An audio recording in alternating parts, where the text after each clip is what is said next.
So I'm going to be straight up with everybody. This next guest, I was drawn to her name and then the work that she does. But her name was a character I played in a play in school. So I want to welcome Wendy Darling.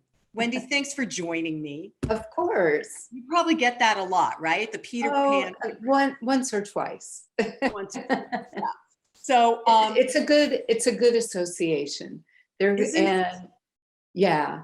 And or a lot of people just call me darling as a term of endearment. And so it's good. There could be a lot of other names I could be called that maybe not so nice. So I'm good with all of that.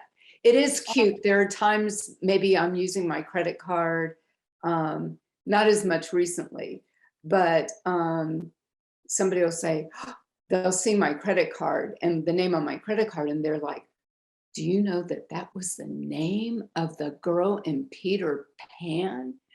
And I'm like, really? Isn't that wonderful? That was in my growing up, that was kind of my one of my cornerstones, and I resisted growing up. I didn't want to grow up. And then of course you grow up and then everything gets better and then gets worse. And then you're on that roller coaster ride of life. So Wendy has a book, everybody. I want you to know about it. It's called Create Your Miraculous Life. It's never too late. And the other thing that attracted me to have this conversation with Wendy is it sounds like your backstory is kind of similar to my backstory. And that the tagline of your book, Create Your Miraculous Life, it's never too late, is kind of was my, my backstory of having a contentious divorce in my mid 50s going, who wants me? Nobody wants me, right? Think I'll eat some worms kind of thing. And then realizing I had a second half. So it's never too late. So would you share with everybody a bit of your backstory and then what pulled you into this kind of work that you do, teaching others how to create their miraculous life? Sure. Well, I never thought I would be doing anything remotely close to what I'm doing today, but I am. It even goes back further, where I was traveling. This was in 1990, and I was traveling. I was a management and organizational development consultant. So I went into organizations and worked with their executives and teams to work with them in a way that they were more productive and profitable, and did that for a number of years. And I was traveling a lot under contract with the Fortune 100 company. And I was not taking very good care of myself. And I was extremely sick, but I was also silly enough to think I was indestructible and thought, well, of course I'm going to get on that plane. So I was flying from Texas to LA, or I was supposed to be flying. And I went outside the Dallas airport to get some fresh air because I had been sick to my stomach. And unfortunately, I passed out. I fell over a ledge and I fell approximately 25 feet. Oh my gosh. Oh my gosh. It was an oh my gosh. And the good news and bad news is I landed on my right leg. My right leg was shattered. They didn't know at first if they could save my leg, which they did. And it took multiple surgeries over a very long period of time. And it was about the 10, 11 month mark when I actually found out I was going to be able to walk again. And so that was really wonderful. I also had some back fractures from the fall. I was much later on diagnosed with a traumatic brain injury that from the fall. From the fall. Mm-hmm. Okay. And but that was not discovered until much further down the path, because remember, this was 1990 and brain injuries were not as in front of anything like that is today. And I had so much physical trauma that, it was really hard to detect. And around week 4, my former husband came, suitcases packed, saying he no longer wished to be married any longer. And even though I take full responsibility for my portion that contributed to that decision, we might agree that the timing was not exactly optimal. Not that it ever is. I would be pretty pissed off and still holding a little bitterness about that myself. Well, sure. And if that was not enough, when we did eventually go to court, he was awarded full custody of our son, who was only 4.5 at that time. Oh, I'm so And that's really when I broke into lots of pieces. It's what took me down.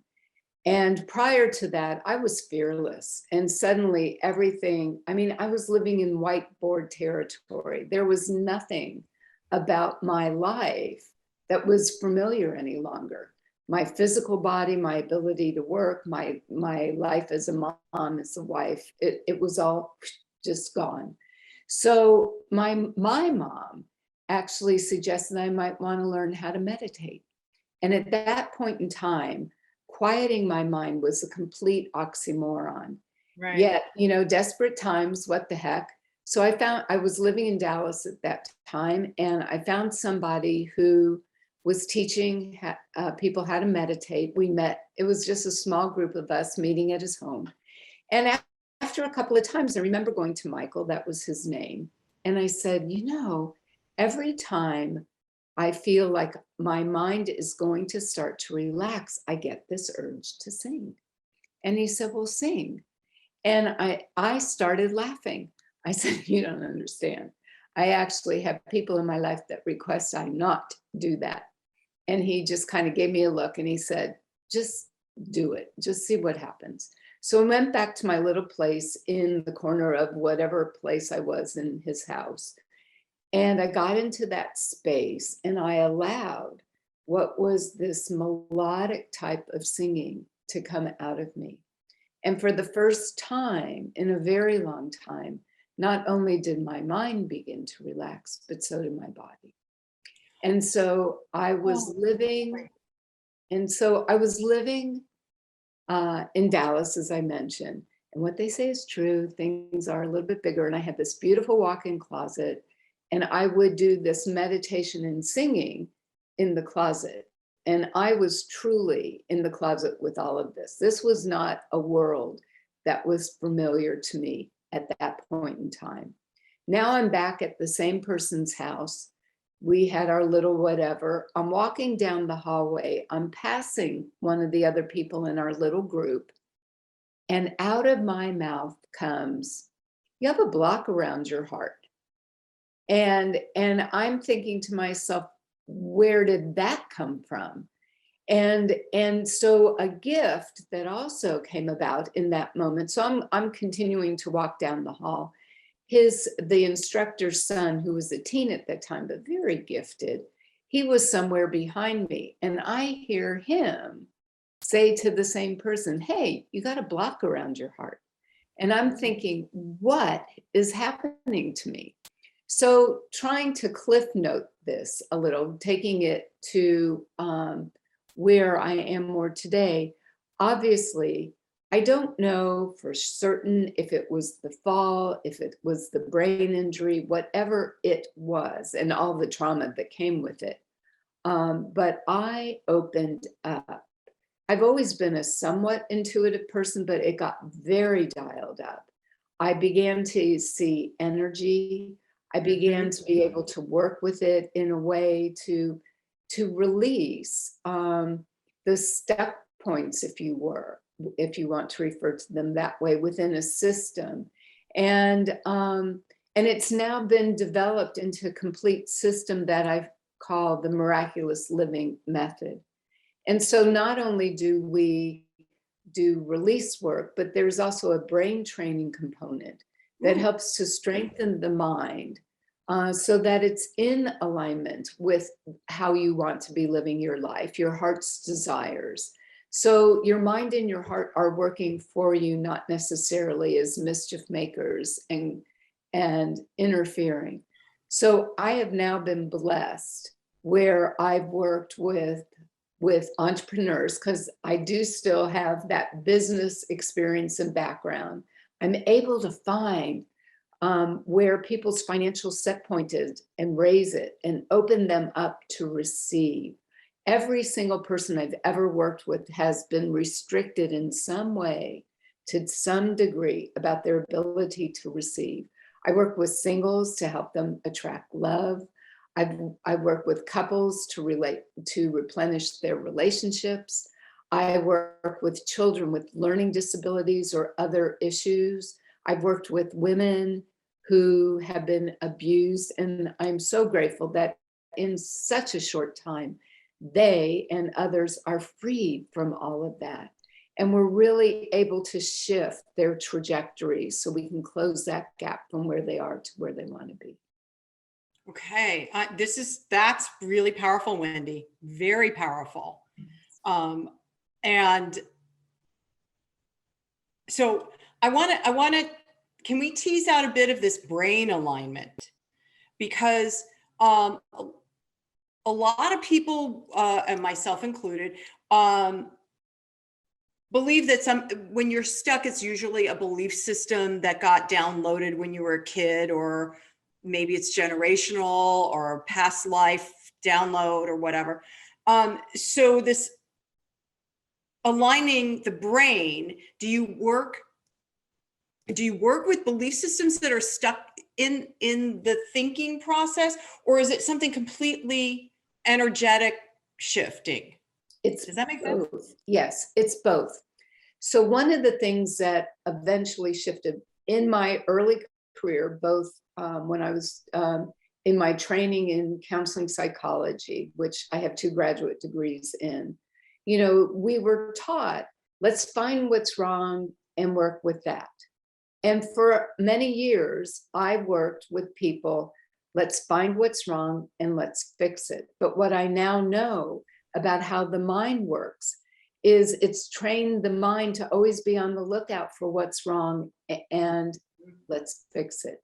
So there was a point in time now many years ago that I went, what if we're looking at this in the wrong direction?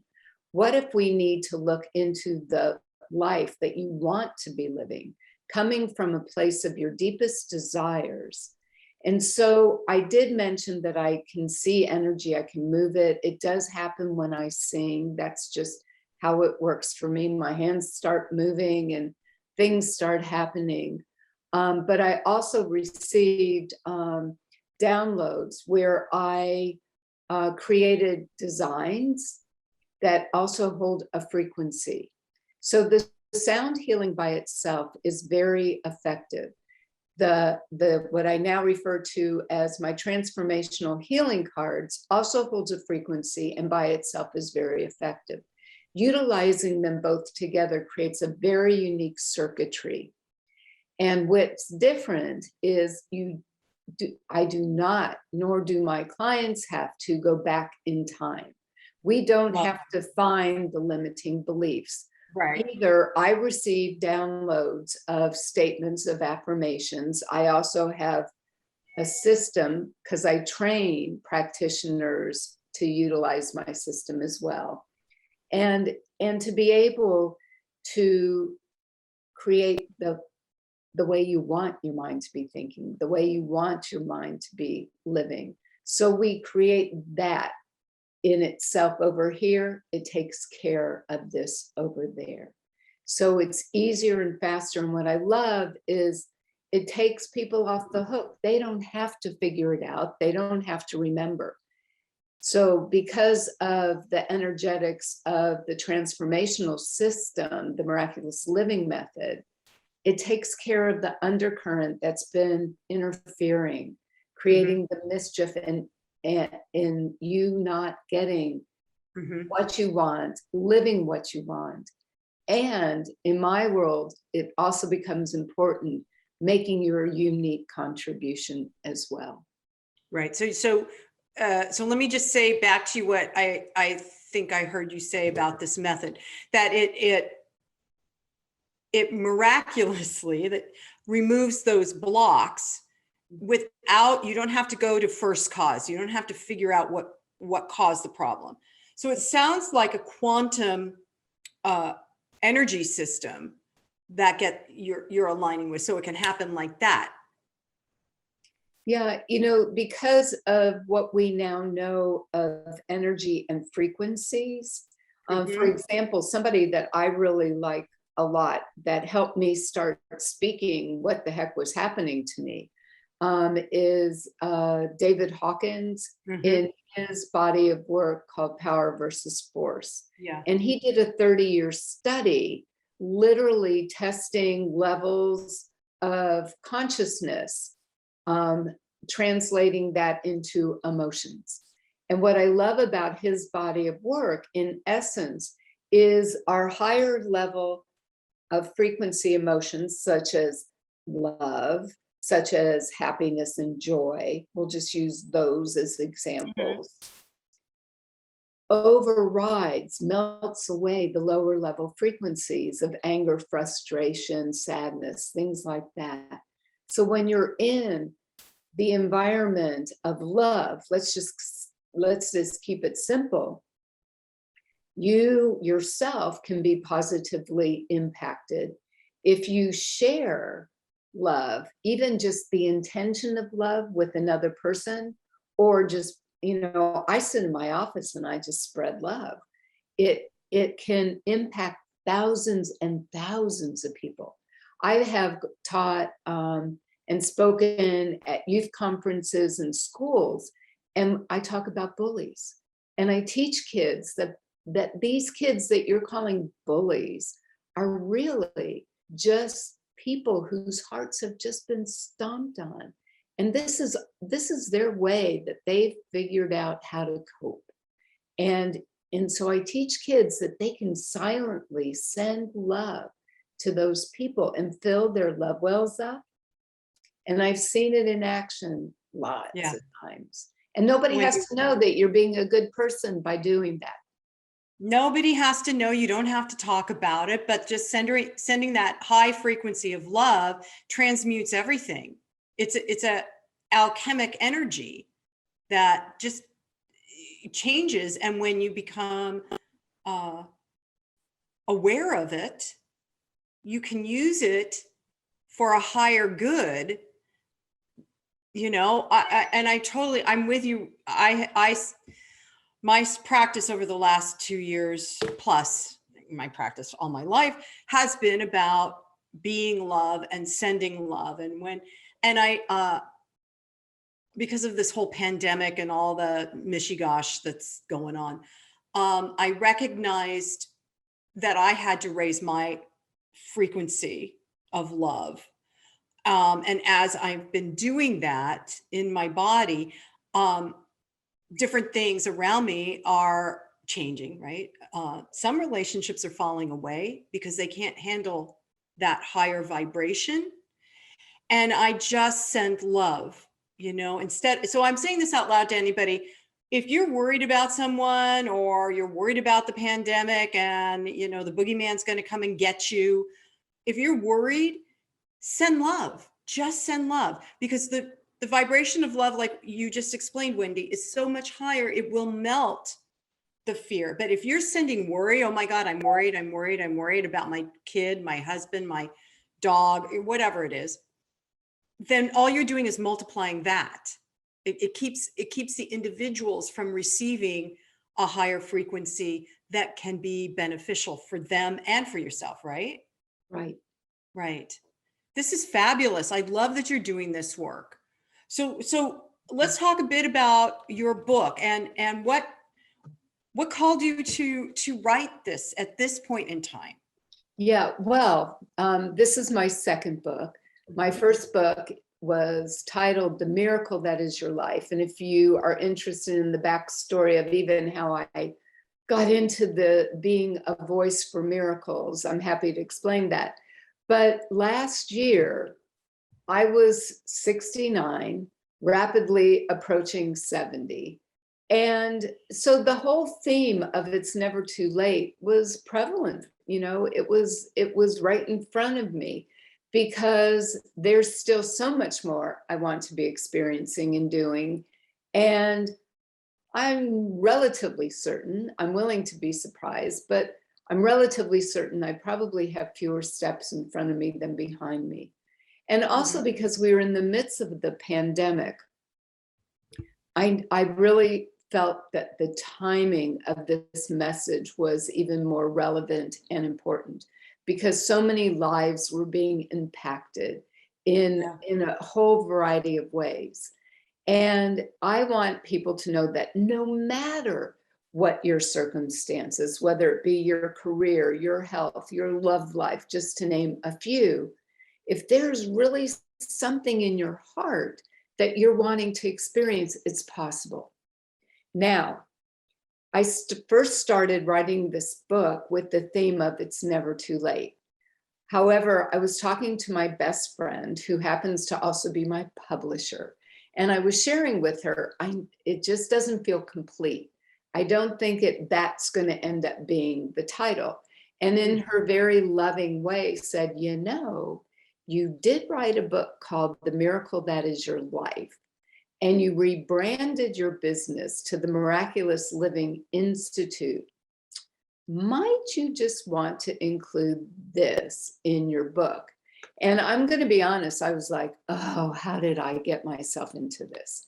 And so if that was not enough that we were in the midst of a pandemic, my son also became very ill last year. And it was a very stressful time and of great concern.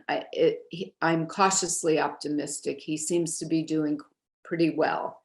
But it was rough. So bottom line, my life was not feeling miraculous again. And here I'm feeling this pull, time to write this book. My first book, I wrote in a little under 5 weeks part-time. It just popped right out of me. This book was not like that. It took a lot longer with a lot more effort, but it was probably my own therapy of digging deep to find that place within my own self of what's possible. Obviously, I was praying for a miracle because of my son, Adam. And, thank goodness we did get him the help that he needed, and he has recovered really well. That's very good to hear. Excuse me. That's very good to hear. Oh, thank you.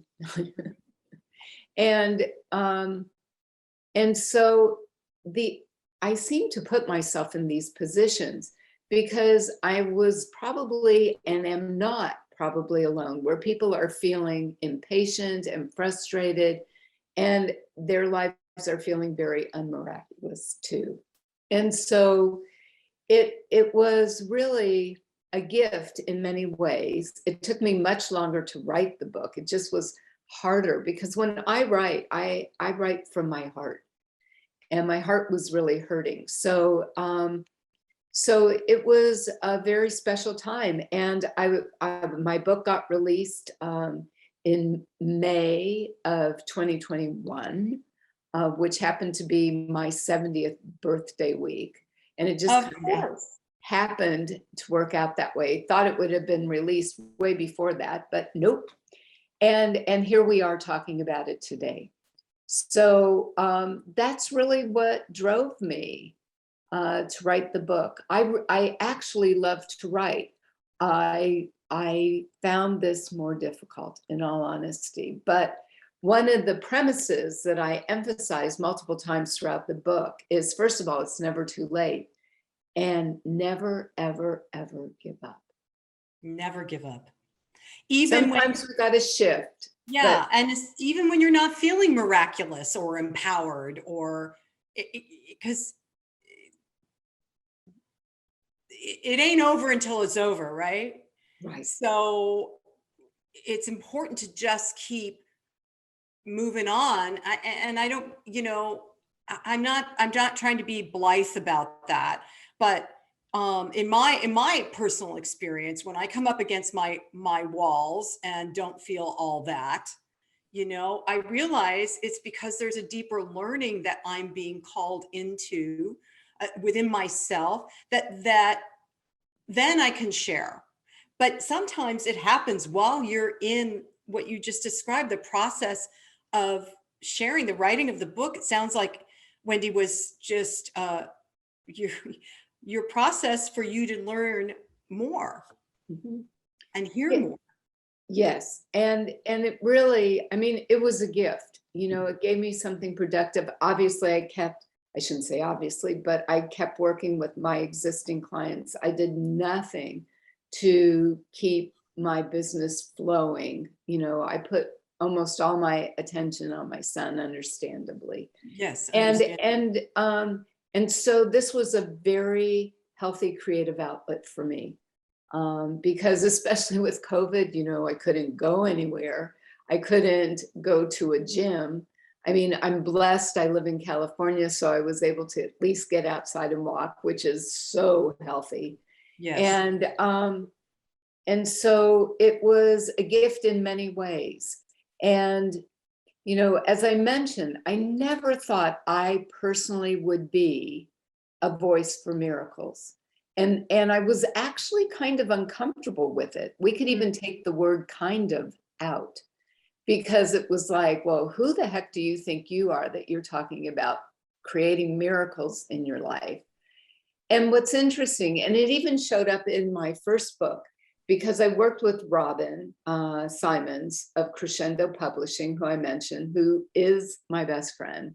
And it was at a time where one of my clients, I had referred to her, and they invited me to be in her strategy session. And Robin and I had known each other. We met because of a mastermind that we were in a business mastermind together. That's how we originally met. But I had never seen her in action. And when she got done with my client, I went, I want you to do that for me. And so I had my book all organized, and it was just a matter of writing it. And when we finished that strategy session, she looked at me and said, well, what do you think the title's going to be? And this was a very intuitive moment where I felt pulled. We had Post-its and all kinds of paper all over the place. I felt my eye was on one of the notes, and I ended up telling her the story that I'm about to tell you. And my father had passed away very suddenly at the age of 56 from a massive heart attack playing racquetball. And so that was a very sad and traumatic time for me. I really loved my dad a lot, and I was upset that he checked out so early. And so now, go forward, I had my son, and I happened to have been raised Jewish. And even though I am not involved traditionally in that religion today, I probably still identify more culturally. But you give your child a Hebrew name, and a lot of times it is also in honor of the deceased. And my father had passed away several months before that, and so I obviously wanted to honor him. My dad's Hebrew name was Nissen.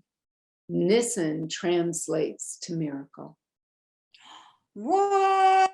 Oh Yeah. my, I got chills all the way from the top of my head to the tip of my toes. Wow. Yeah. Wow. So there's more.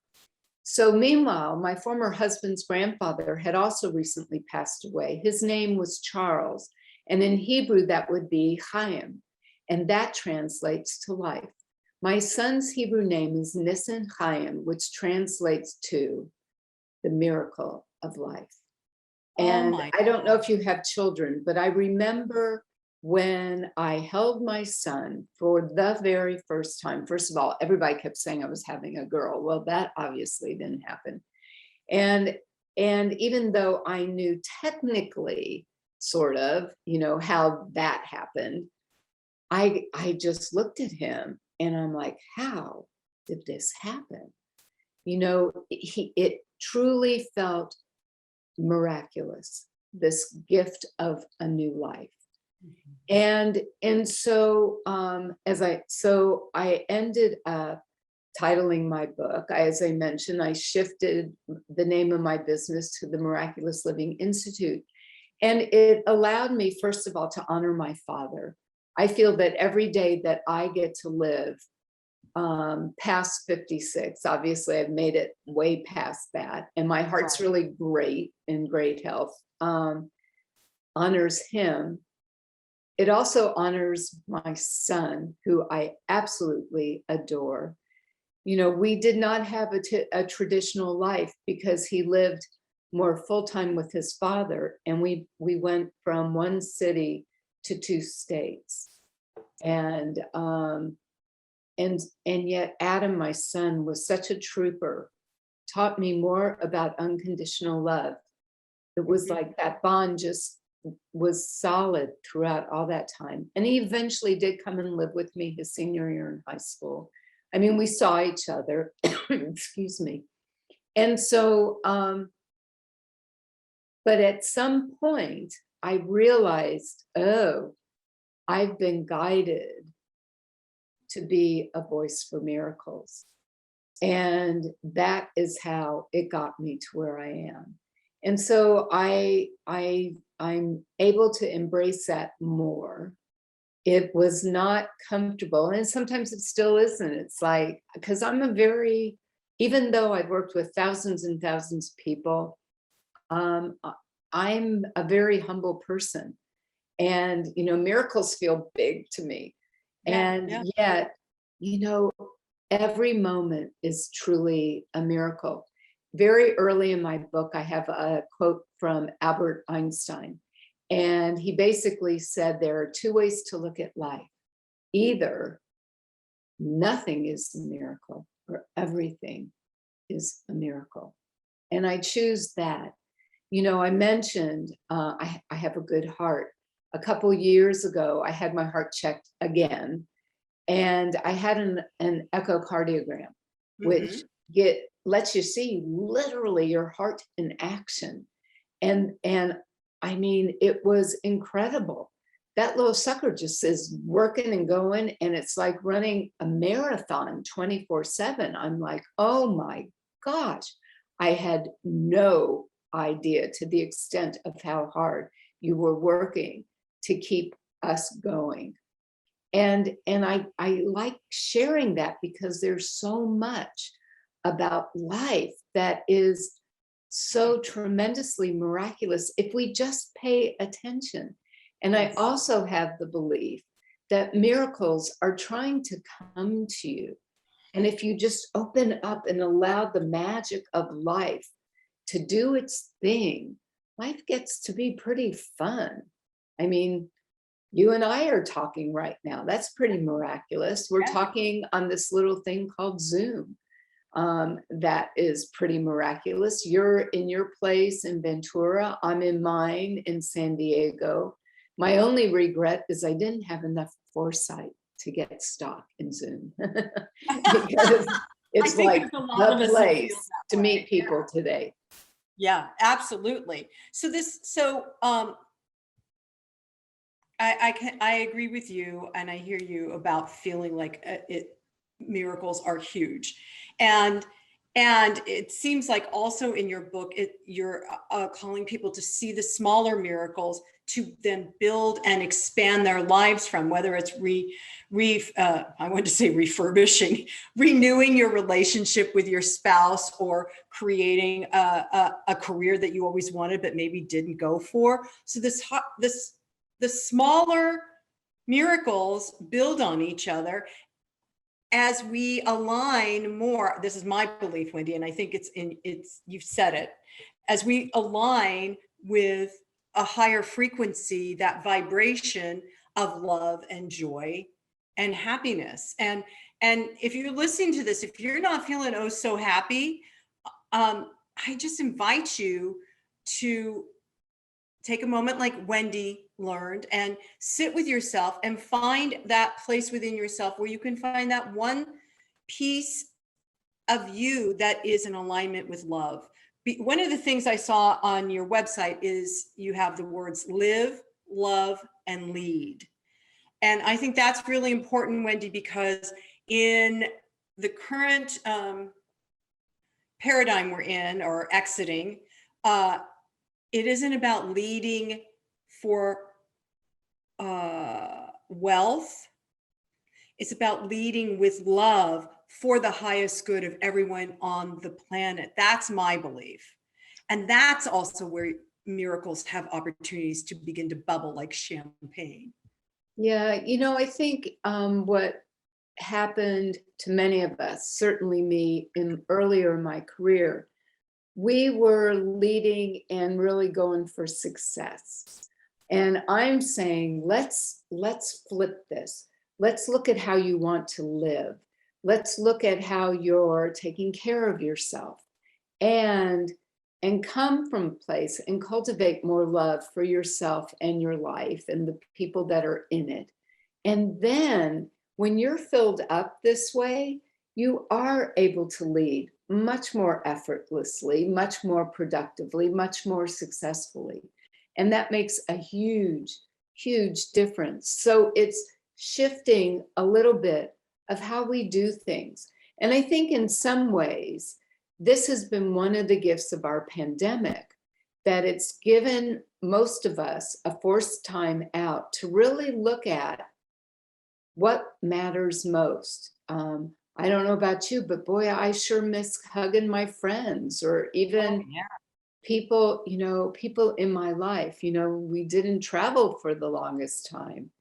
And so there, I'm always looking for what's the possible opportunity. So globally, I'm like, what's the opportunity? Because it doesn't look so great right in this moment. But also it's what's the opportunity for you as a person? Are you in fact living a life of authenticity, of being truthful, of really doing good in the world in some way? It doesn't mean you leave your job, but maybe there's something you've always wanted to do that you can start at least nourishing, start doing a little bit, still keeping here. I'm not a believer in bungee jumping, even though I kind of sort of did that without my cord at the Dallas airport. Yeah. And it's really time, because authenticity is becoming critical. And being who you are, cultivating your unique gifts and talents is critical. And because it's time for you to make your unique mark. And maybe you already are, but this gives you an opportunity to really look at what more can you be doing. It was now a few years ago that one of the messages I received was, I need all my soldiers up and running. And if there was ever a more critical time, it's now. We are definitely at a crossroads where we need more love, more kindness, more compassion, and quite honestly, more support. You know, coming together as communities in whatever shape or form that might be. Yes, this is what I talk about all the time on my show. It's about connection and collaboration and working in a circle where you get to face each other and come to resolution about certain things, not in divisiveness and not turning away from each other, but embracing each other energetically. And so, Wendy, you are a darling. You are a darling. Thank you so much for joining me today. Now, you made mention of you have cards. So your website is simple, right? wendydarling.com. Can Correct. you go to the website to get your cards, your energy cards? No, at this point, I just offer the cards when either somebody does what I refer to as a jumpstart session, where, you know, it's just one session with me. I teach you the process. I do some healing work and you take it and run with it. You can get some of the cards through that. People that work with me get a few more of them. Okay.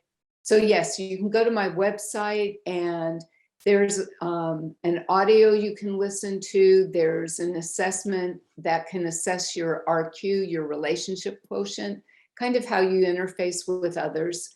But it also will put you on my list and you'll be able to listen to my weekly interviews of miraculous moments, where I interview people sharing their miraculous moments and how it's impacted their lives. And then you can get my book on Amazon. Okay. And the book is called Create Your Miraculous Life. It's never too late. Wendy, darling, thanks so much for joining me today. I'm so blessed to have heard your story, and I honor you, and I send you love. Thank you. It is received. Thank you so much. So I'm just going to end with, and so it is. Namaste.